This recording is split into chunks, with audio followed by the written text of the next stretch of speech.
Hello again. I just thought I'd make a short video about Flight 93, and it's to do with some information from Flight Explorer and in relation to the flight plan change which was made by someone on the plane on Flight 93.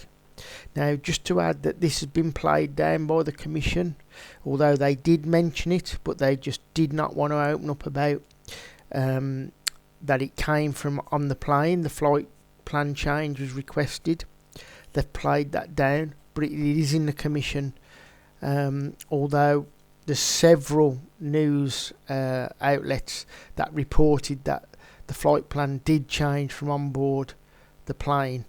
That request came in. They probably attribute it from what I've seen to the hijackers or a pilot of whatever.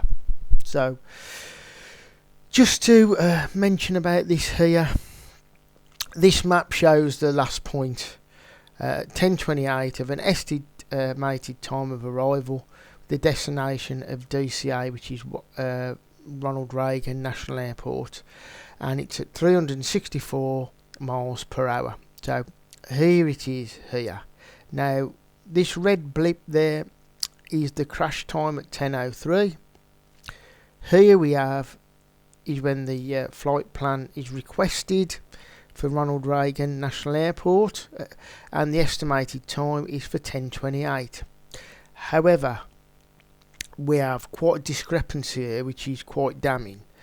I have known about this evidence for quite a while with the flight plan change, and I've always put forward that Flight 93 likely landed at Washington Reagan National Airport 10:28, but this calls it into question a little bit now, because this is quite a major discrepancy, and it's something I've been aware of but not had time to really sit down and go through and digest, but I have now, and I'm just going to share it with you. So the estimated arrival times start at 2:15, so that's when it would have been, and that changes south of Pittsburgh after it was hijacked, and a new flight plan was filed to 10:28 AM, which I've mentioned.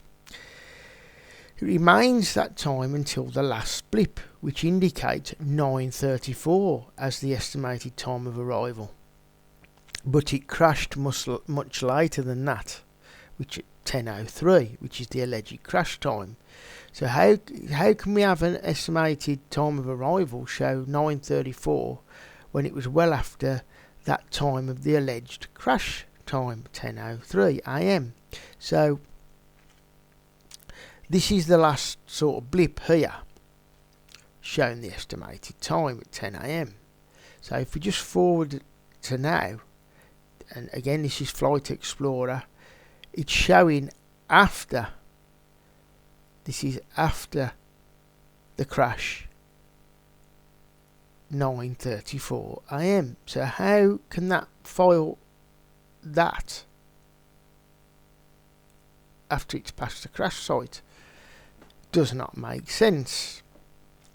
So the other area which is a problem, which I've wrote down here, is we have to note that there's there's speeds are different, and the ETA is also different. So we've got 10:28 and 9:34 AM for Reagan National Airport.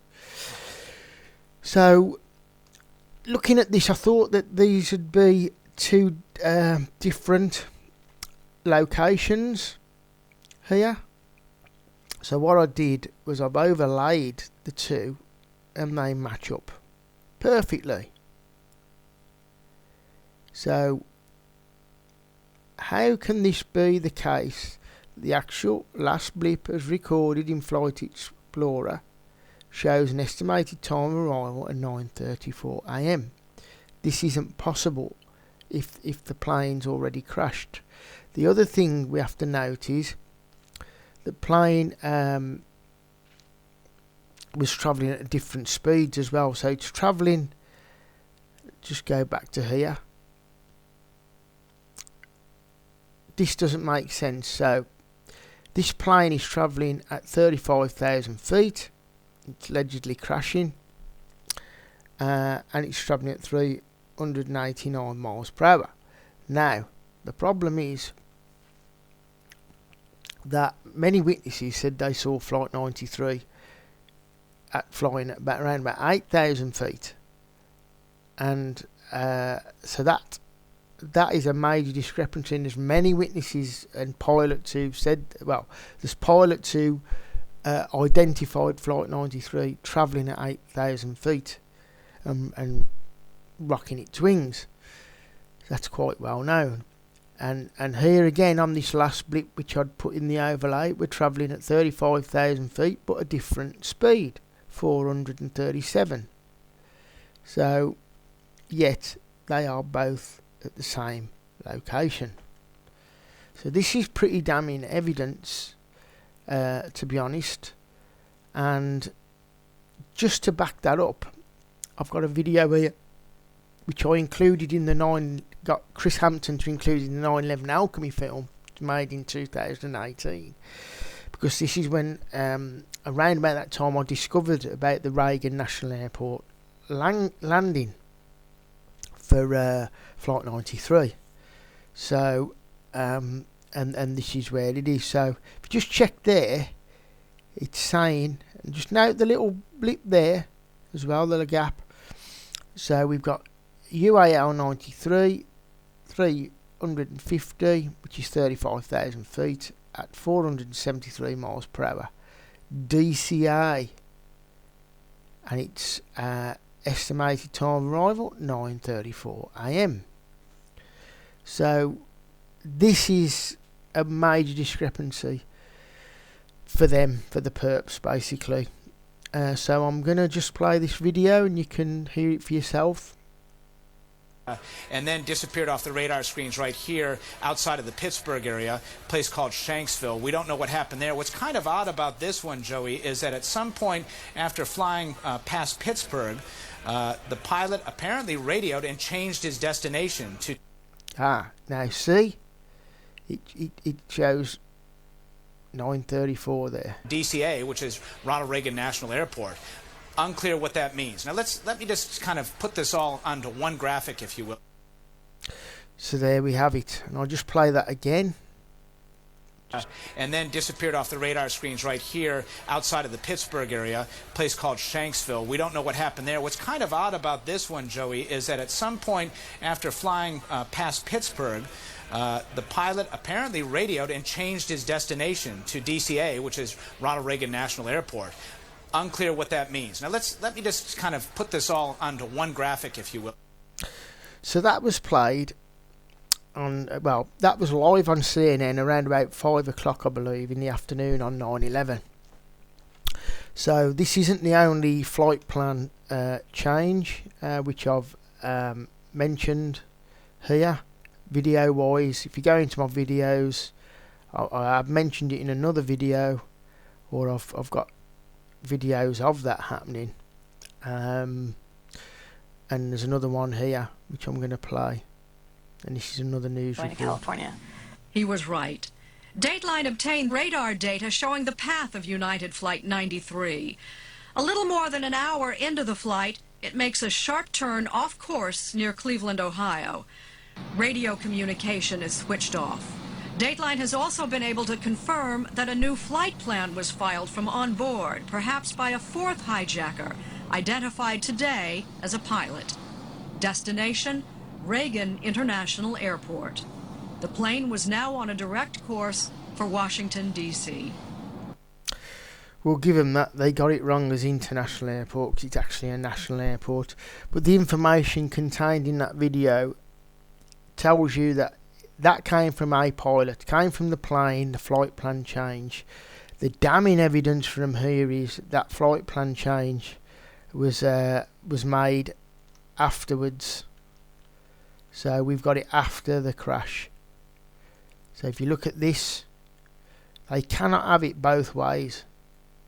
So it's got it as, which is why there, that is not in red, because that is now in radar, and it's got its estimation of 9:34 a.m. So what does this mean? It means that we have to look into this even more, because this could indicate regarding the phone calls, because from my understanding, some of them started coming in around about 9:30, and I'm referring more to the cell phone calls. And if that was the case, and that did land at 9:34 at Reagan National Airport instead of 10:28, that would perhaps mean that some of them cell phone calls could have been made from the ground. So, and I'm just pure speculation on that. I need to look into this a lot more. But this is damning evidence, absolute damning evidence for the official story, which it was before with the 10:28 landing, and also the ACARS data which I've spoken about, which showed another Flight 93 over near Chicago, which was reported by ACARS data, showing that the ground stations were in communication over in that vicinity near Chicago and Champaign, Illinois, and Colonel Marr actually seen on radar that he was tracking a plane circling around Chicago. So absolute damning evidence with this plane, and it does show whether they're two blips or two actual physical planes. That is the big question here. But the evidence says there's duplicate flights. Now, the other area is the BTS showed that Flight 93 took off at 8:28, not 8:42, as the official story claimed. So, how can we have a plane taking off at 8:28, officially wheels off time in the data? Now, that data is sent electronically to the BTS, which is the Bureau of Transportation Statistics. And I've gone on about this before, and I'm going on about it again. That is very, very damning evidence. And also, if a plane did take off at 8:42, which I do tend to lend weight to because of the ground recordings I've heard, it shows that there was duplicate flights taking off. Now, whether they're involved in military exercises, and that's again something that we will have to keep pursuing and try and get more evidence and get to the bottom of it. Anyway, I hope you enjoy the video and the research, and I'll be back soon. Tried to keep it short, and any feedback, just let me know, or any comments or any thoughts, deductions, hypotheses, theories, just let me know in the comments. Thanks to people who do interact with me and comment, I really appreciate that. And thanks to all the new subscribers as well. I know that's growing slowly, and it's all about trying to get closer to the truth. Again, this is just my position. Other people might have a different position about this evidence, and that's fine. I just would like to try and get good minds to come together, and let's see if we can draw close to the truth on this. So I'll leave it there, and I'll be back again soon. Bye for now.